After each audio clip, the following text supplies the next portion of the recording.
أم حديثة الأمومة، أنصحك بأن تتابعي هذا البرنامج سنة أولى مامي، وهذا أفضل برنامج لرعاية طفلك وهيساعدك على تربيته بشكل صحيح.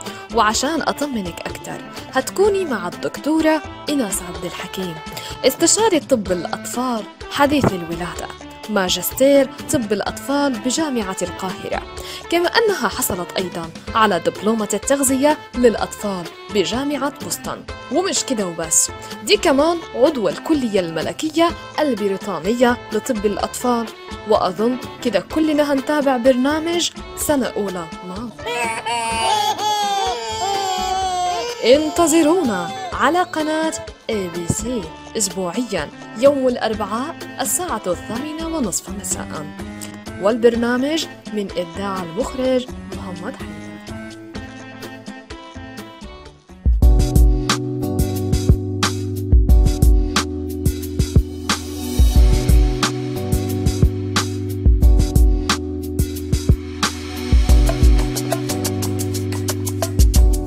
السلام عليكم ورحمة الله وبركاته. أهلا بكم في لقاء جديد. في الأول أحب أقول شكرا من قلبي لكل الرسائل الحلوة اللي وصلتني. شكرا للأمهات اللي بيتواصلوا معايا، وأرجو أني أكون عرفت أرد على استفساراتكم وأفيدكم.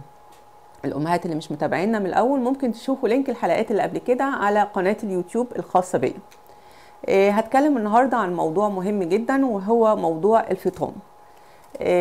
امتى اقدر افطم الطفل؟ والفطام ده طبعا عارفين ان هو في فطام جزئي اللي هو ابدا ادخل اكل للطفل مع الاستمرار في الرضاعه، وفي فطام كلي ان انا هفطم الطفل نهائيا من الرضاعه الطبيعيه.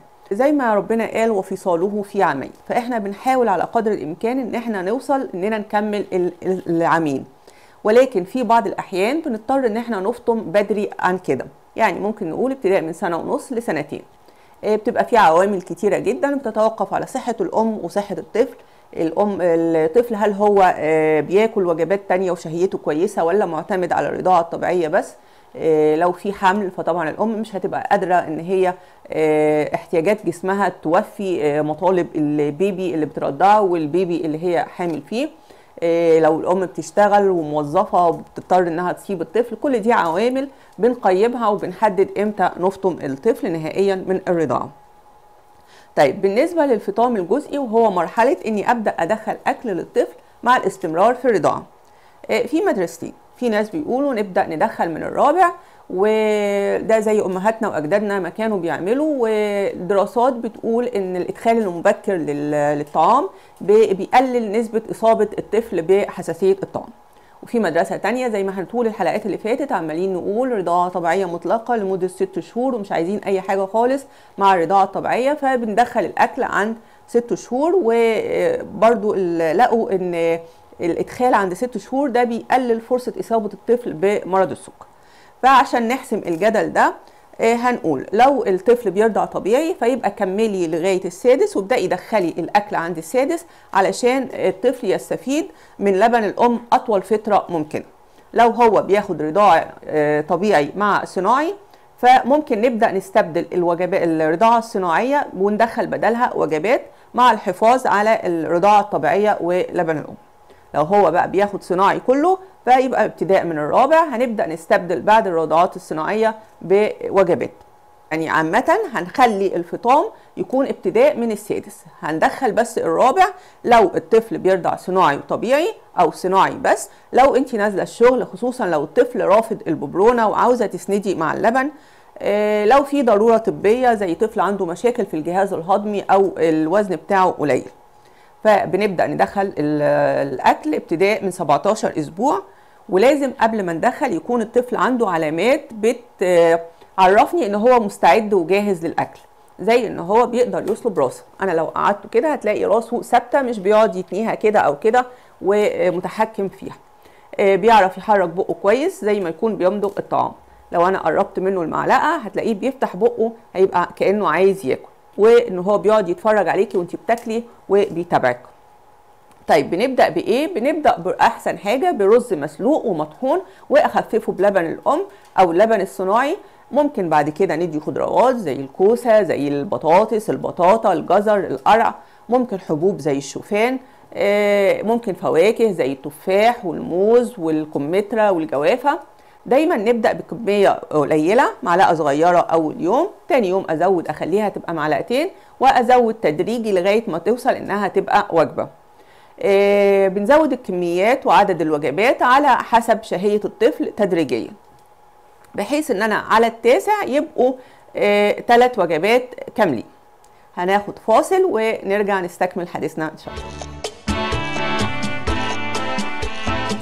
لكل أم حديثة الأمومة أنصحك بأن تتابعي هذا البرنامج سنة أولى مامي، وهذا أفضل برنامج لرعاية طفلك وهيساعدك على تربيته بشكل صحيح. وعشان أطمنك أكتر هتكوني مع الدكتورة إناس عبد الحكيم، استشاري طب الأطفال حديث الولادة. رزاية من هنا، مكرونة من هنا، عدساية من هنا، يبقى كشري. والصوص من هنا، على أونيون هنا، وتوماية من هنا، أحلى كشري. كشري الزعيم الطعم بتاع زمان، كشري الزعيم تاكلها تقول كمان. كشري الزعيم انسى الجوع عندنا، كشري الزعيم جربها تحبنا. كشري الزعيم الطعم بتاع زمان، كشري الزعيم تاكلها تقول كمان. كشري الزعيم انسى الجوع عندنا، كشري الزعيم جربها تحبنا. كشري الزعيم خلي الأكل عليك والطعم علينا. كشري الزعيم كفر الشيخ أمام حديقة صنعاء وشارع النبوي المهندس. غادة راجعة كالعادة ومستعجلة، وفي كل مرة تنسى المفتاح. انت لسه هتدوري، مع ان سمارت دور عنده الحل ومن غير مفتاح. بالشفرة هيفتح، بالموبايل هيفتح، بالانتركم هيفتح، وكمان بالكارت هيفتح. من غير مفتاح هيفتح، يعني هيفتح. الله عليك يا سمارت دور. شكرا سمارت دور.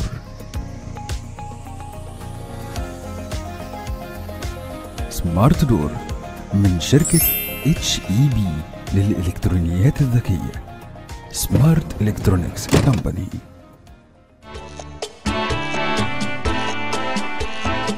لكل أم حديثة الأمومة أنصحك بأن تتابعي هذا البرنامج سنة أولى مامي، وهذا أفضل برنامج لرعاية طفلك وهيساعدك على تربيته بشكل صحيح. وعشان أطمنك أكتر هتكوني مع الدكتورة إناس عبد الحكيم، استشاري طب الأطفال حديث الولادة. أهلا بيكم مشاهديني الكرام. قبل الفاصل كنا بنتكلم عن الفطام، وإن احنا الوجبات بتاعتنا لازم نبدأها تدريجيا، وإن احنا على التاسع لازم يوصلوا إن هم يكونوا إن شاء الله 3 وجبات كاملين. الوجبة الكاملة عبارة عن 4 معالق كبار. في الأول احنا بنعرض الوجبات دي في الفطار بس، علشان الطفل لو تعب أثناء النهار تبقى الأم مصحصحة وواخدة بالها ومركزة في أي أعراض تظهر عليه. ما دخلش أكتر من صنف في المرة الواحدة، عشان برضو لو تعب أبقى عارفة هو تعب من أنه صنف. ألاحظ أي أعراض زي الإسهال، زي القيء، زي المغص، زي الإمساك، زي الطفح الجلدي. لو ظهر أي عرض من الأعراض دي يبقى لازم أوقف فورا وأستشير الطبيب بتاعه. طيب قوام الأكل بيبقى إزاي؟ قوام الأكل بيبقى ماسك نفسه شوية زي الزبادي. ما تقدميش أكل سايل لأن هو بيبقى صعب في البلع. هنبدأ نخشن الأكل بالتدريج علشان خاطر الفك بتاع الطفل يشتغل كويس. خلي بالك إن ممنوع البروتين أو منتجات الألبان قبل اكتمال 6 شهور. لبن الحليب والعسل ممنوعين قبل السنة. الملح ممنوع علشان الكلى بتكون غير مكتملة النمو، فبرضو الملح بيأذي الكلى. والسكر والعصائر المعلبة برضو ممنوعين قبل السنة. الناس اللي بتسأل عن الزبادي، امتى ندخل الزبادي بالظبط؟ هل الزبادي ندخله بعد سنة زيه زي اللبن الحليب، ولا ندخله امتى وايه الفرق؟ الإجابة قولا واحدا، الزبادي بعد تمام الشهر السادس. طيب ازاي وهو معمول من اللبن؟ يعني اللبن احنا عندنا في مصر هو نقصد بيه الحليب. الأمهات المتابعيني في الخليج فبنتكلم على الحليب. الزبادي عادي لان هو غير الحليب خالص وان كان معمول منه، لان سكر اللاكتوز اللي موجود في الحليب وبنخاف منه بيكون متكسر ومتخمر بالبكتيريا الموجوده في الزبادي. كمان بروتينات الحليب بتكون متكسره او منزوعه من الزبادي او موجوده بنسبه لا تذكر. الزبادي عادي لان هو لا يمكن ان هو يكون بديل لحليب الام. الطفل مش بيرفض حليب الام لو هو اخد زبادي، وده بعكس الالبان الصناعيه. وهو في الحقيقه مش عادي وبس، لا ده كمان مفيد جدا جدا على فكره. الزبادي مفيد لانه مصدر كويس للكالسيوم اللي الطفل بيكون محتاجه في الفتره دي. والزبادي مفيد لانه بيسهل تقبل الطفل للاكل وبيسهل البلع لما انا بخلطه بالاكل اللي احنا عايزين ندخله للطفل. وكمان بيساعد على هضم الاكل لان هو بيحتوي على البكتيريا النافعه او البكتيريا الهاضمه اللي هي البروبيوتيك.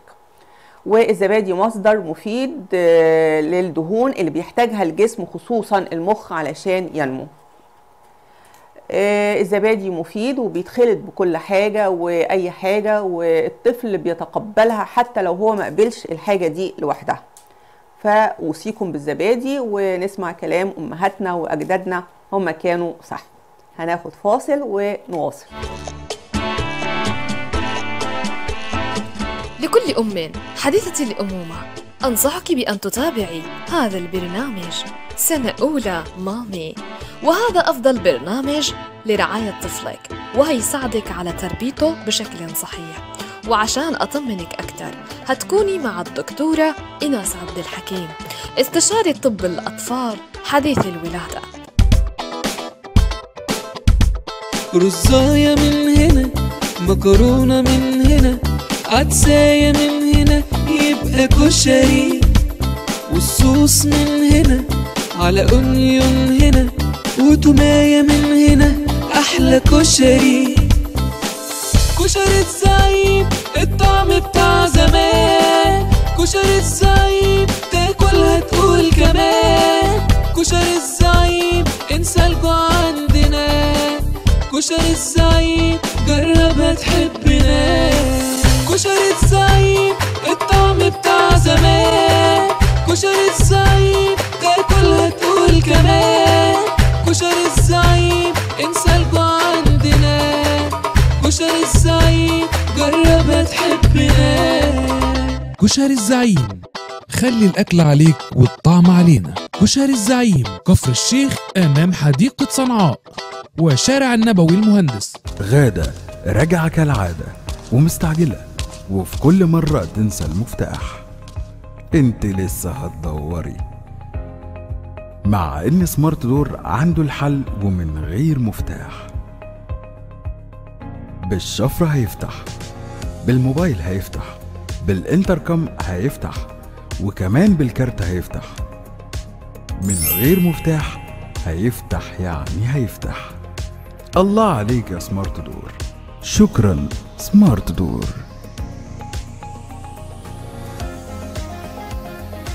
سمارت دور من شركة HEB للإلكترونيات الذكية، سمارت إلكترونيكس كومباني.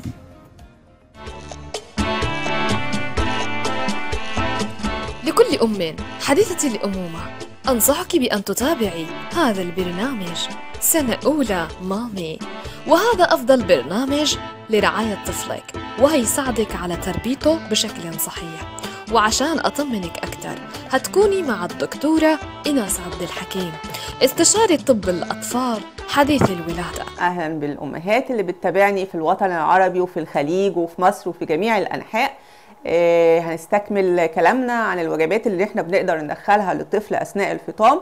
ودايما الأم بتبقى عايزة تدي لطفلها حاجة ليها قيمة غذائية عالية، ومن الحاجات المهمة جدا صفار البيض. صفار البيض من الأطعمة المهمة للطفل لأن هو بيحتوي على دهون صحية وبروتين وكمان حديد. ممكن نبدأ نديه للطفل من 6 شهور. ممكن ان احنا نسلق البيض ونديه ونهرسه ونديه مع شوية لبن الأم أو زي ما اتفقنا زبادي، ممكن بعض الخضار. لو الطفل رفض البيض المسلوق فاحنا ممكن عند سن أكبر شوية نبدأ نقليه مع معلقة زيت زيتون. ممكن نبدأ نضيفه على معلقة شوفان مطحون ونعمله مقلي. ممكن كمان عند عمر السنة نعمله زي بانكيك ونضيف عليه العسل والمكسرات ونقطع عليه موزة. فهتبقى وجبة صحية متكاملة تنفع للفطار، محتوية على دهون صحية وبروتين وحديد وأوميجا 3. احنا عايزين دايما نهتم بتغذية الأطفال بالطريقة الصحيحة علشان ما يدخلوش في أمراض سوء التغذية.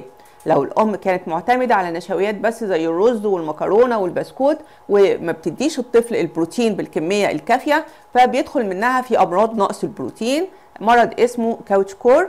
بنلاقي جسم الطفل مورم نتيجة نقص البروتين. ولو هي مش بتدي للطفل العناصر الغذائية والسعرات الحرارية اللي هو محتاجها، فبنلاقي وزنه أقل من المعدلات على جداول منحنيات النمو، وممكن يدخل مننا في مرض اسمه مرازمس اللي بتكون العضلات فيه ضعيفة وحصل لها ويستنج. عايزين نخلي بالنا كمان ان لبن الام لا يحتوي على حديد ولا يحتوي على فيتامين د، علشان كده زي ما دايما اكدنا في الحلقات اللي قبل كده اننا لازم ندي فيتامين د بالجرعات الوقائيه من اول يوم في الولاده، علشان الطفل ما يدخلش في لين العظام. وبالذات ان الاطفال مش بيتعرضوا للشمس بالكميه الكافيه. لكن لو هو خلاص دخل وحصل له لين عظام وبقى عنده مثلا اعراض زي تاخر في التسنين، تاخر في المشي، راسه كبيره، علامات اخرى الدكتور بيشخص بيها، فهيحتاج ساعتها ان هو ياخد جرعات اكبر اللي هي الجرعات العلاجيه تحت اشراف الطبيب. وبالنسبه للحديد نبدا نديه من 6 شهور، لان قبل كده بيكون الطفل عنده مخزون من الام بيكفيه خلال ال6 شهور الاولانيين، فبنبدا ندي عند 6 شهور جرعه وقائيه. الألبان الصناعية ووجبات الأطفال الجاهزة والسيريلاك، كل الحاجات دي بتكون مدعمة بالحديد والفيتامينز عشان تقي الطفل من الأنيميا وأمراض سوء التغذية. لكن لو هو الطفل خلاص حصل له أنيميا ولقيت لونه بقى شاحب وعملنا له تحليل صورة دم ولقينا نسبة الهيموجلوبين قليلة ولقينا مخزون الحديد عنده قليل، فيبقى لازم نديله الحديد بجرعات أكبر اللي هي الجرعات العلاجية تحت إشراف الطبيب. هناخد فاصل ونواصل. لكل أم حديثة الأمومة أنصحك بأن تتابعي هذا البرنامج سنة أولى مامي، وهذا أفضل برنامج لرعاية طفلك وهيساعدك على تربيته بشكل صحيح. وعشان أطمنك أكتر هتكوني مع الدكتورة إناس عبد الحكيم، استشاري طب الأطفال حديث الولادة.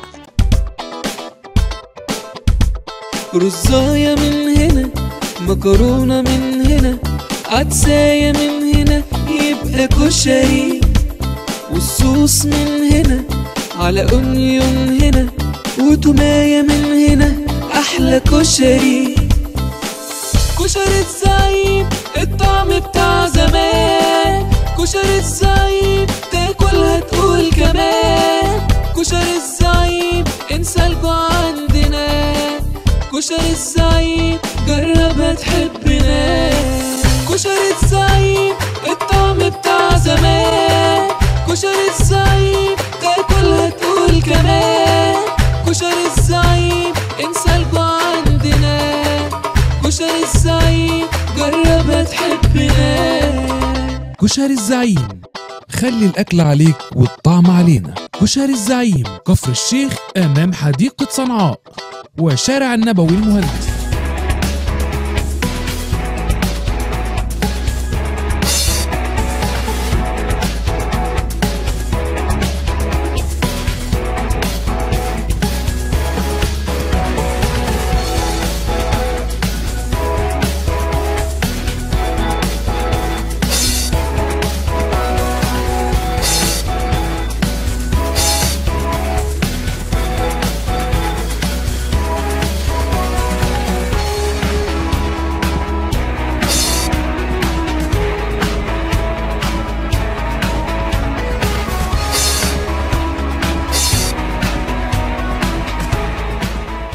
غادة راجعة كالعادة ومستعجلة، وفي كل مرة تنسى المفتاح. انت لسه هتدوري، مع ان سمارت دور عنده الحل ومن غير مفتاح. بالشفرة هيفتح، بالموبايل هيفتح، بالانتركم هيفتح، وكمان بالكارت هيفتح. من غير مفتاح هيفتح، يعني هيفتح. الله عليك يا سمارت دور. شكرا سمارت دور.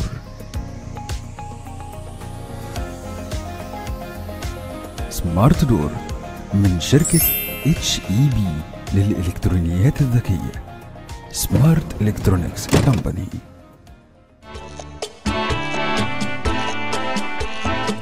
لكل أم حديثة الأمومة أنصحك بأن تتابعي هذا البرنامج سنة أولى مامي، وهذا أفضل برنامج لرعاية طفلك وهيساعدك على تربيته بشكل صحيح. وعشان أطمنك أكتر هتكوني مع الدكتورة إناس عبد الحكيم، استشاري طب الأطفال حديث الولادة. اهلا بكل الامهات الجميله اللي متابعاني في الخليج العربي وفي مصر وفي المغرب وفي كل الانحاء. الحقيقه كل ام لازم تكون عارفه التطورات الاساسيه لطفلها علشان لو في اي تاخر تستشير الطبيب. هتكلم عن التطورات الاساسيه في نمو الطفل. عند الولاده المفروض ان وزن الطفل بيكون في حدود من 2.5 ل 3.5 كيلو، وزي ما اتفقنا ان الوزن ده بيقل بمعدل من 5 ل 7 وممكن يوصل ل 10% خلال الاسبوع الاول من الولاده، وبعد كده الطفل بيبدا يزيد في حدود 200 جرام كل اسبوع. ولازم وانا بتابع الوزن اثبت الميزان، لان طبيعي ان بتكون في فروقات بسيطه ما بين الميزان والميزان واحنا بنبحث او بندور على حاجات بسيطه جدا. عند الولاده الطفل بيكون طوله حوالي 50 سنتي، بيكون محيط الراس في حدود من 35 ل 36 سنتي. محيط الراس بيزيد بمعدل من 1 ل 3 سنتي كل شهر. راس الطفل بيكون فيها فتحتين، فتحة خلفية دي بتقفل عند الولادة، والفتحة الأمامية بتقفل عند عمر سنة أو سنة ونص. ولو حصل تأخر في غلق الفتحة بتاعة الراس فيبقى لازم أعمل تحليل غدة درقية. طيب خلال كل زيارة للطبيب الطبيب بيقوم بقياس الوزن وقياس الطول ومحيط الراس، وبيحط الحاجات دي على منحنيات النمو ويشوف هل الطفل ماشي طبيعي ولا متأخر. التطورات الحركية للطفل احنا كنا ذكرناها في حلقة سابقة، وقلنا ان هو عند 3 شهور بيصلب راسه، وعند 4 شهور بيبدأ يتقلب على الجنبين، وعند 5 شهور بيقعد مع الدعم ان انا اسنده بالمخدات والشلت. عند عمر 6 شهور خلاص هيقعد لوحده، عند 9 شهور يبدأ يزحف، وعند 10 شهور هيبدأ يمشي وانا بسنده، وعند سنة او سنة ونص هيمشي لوحده. طيب التطورات اللغوية للأطفال. الطفل عند 3 شهور بيبدأ يطلع أصوات كده موسيقية اللي احنا بنسميها ان هو بيناغي. هيبتسم أول ما يشوف مامته وبيتعرف على صوتها. عند 6 شهور بيعرف ان هو يعبر عن السعادة والضيق باستعمال صوته، وبيحرك عينيه في اتجاه الصوت، وبينتبه للموسيقى وبعض الألعاب اللي هي بتعمل أصوات. عند عمر سنة بيردد بعض الكلمات البسيطة زي بابا وماما. بيفهم التعليمات البسيطة زي تعالى. بيدرك الكلمات الخاصة بالعناصر الشائعة زي كلمة حذاء، زي كلمة كوباية، وبيلتفت وينظر براسه كلها في اتجاه الصوت. عند سنة ونص بيعرف بقى أسماء الأشخاص والأشياء المألوفة لديه، وبيعرف كمان أجزاء جسمه، وبيتبع التعليمات البسيطة اللي بنقولها له. وبتكون الحصيلة اللغوية بتاعته في حدود 10 كلمات. عند 2 سنين بيستخدم عبارات بسيطة زي عايز لبن، عايز أنام، وبيعرف يطرح بعض الأسئلة المكونة من كلمة أو كلمتين زي نخرج، نلعب.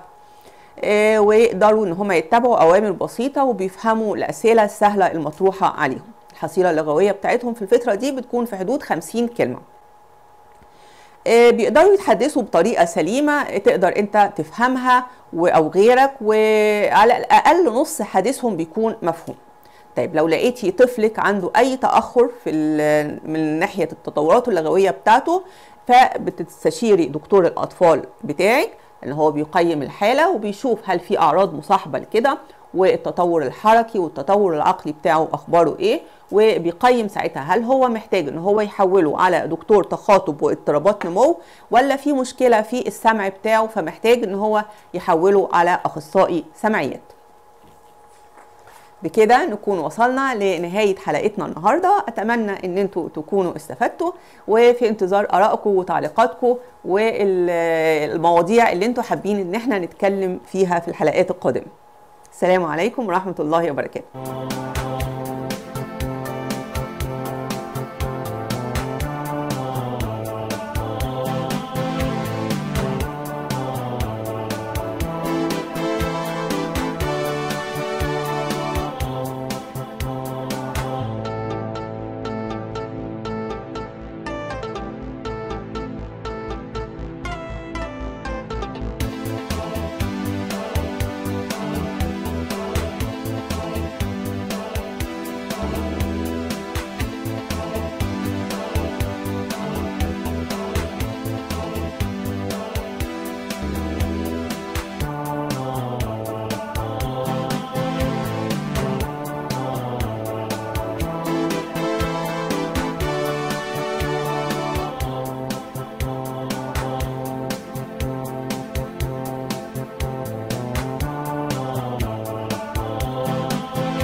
رزاية من هنا، مكرونة من هنا، عدساية من هنا يبقى كشري، والصوص من هنا على اونيون هنا، وتوماية من هنا احلى كشري.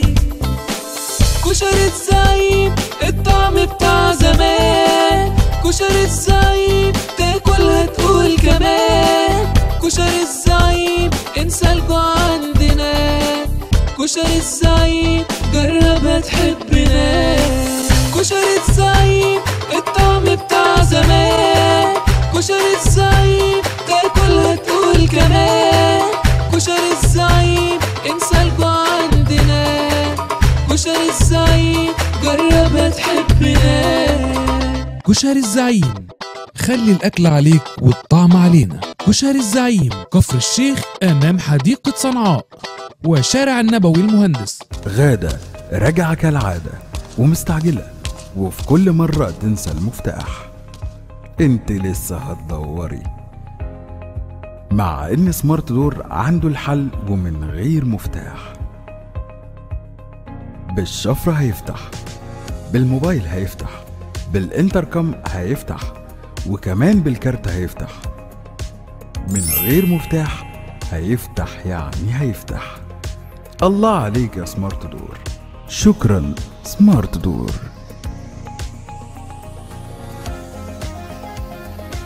سمارت دور من شركة HEB للإلكترونيات الذكية، سمارت إلكترونيكس كومباني.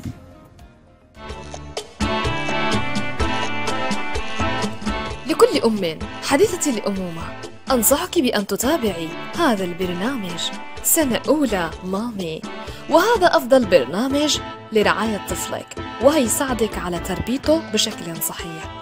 وعشان أطمنك أكتر هتكوني مع الدكتورة إناس عبد الحكيم، استشاري طب الأطفال حديث الولادة، ماجستير طب الأطفال بجامعة القاهرة، كما أنها حصلت أيضاً على دبلومة التغذية للأطفال بجامعة بوسطن. ومش كده وبس، دي كمان عضو الكلية الملكية البريطانية لطب الأطفال. وأظن كده كلنا هنتابع برنامج سنة أولى مام. انتظرونا على قناة ABC أسبوعياً يوم الأربعاء الساعة 8:30 مساءً، والبرنامج من إبداع المخرج محمد حمد.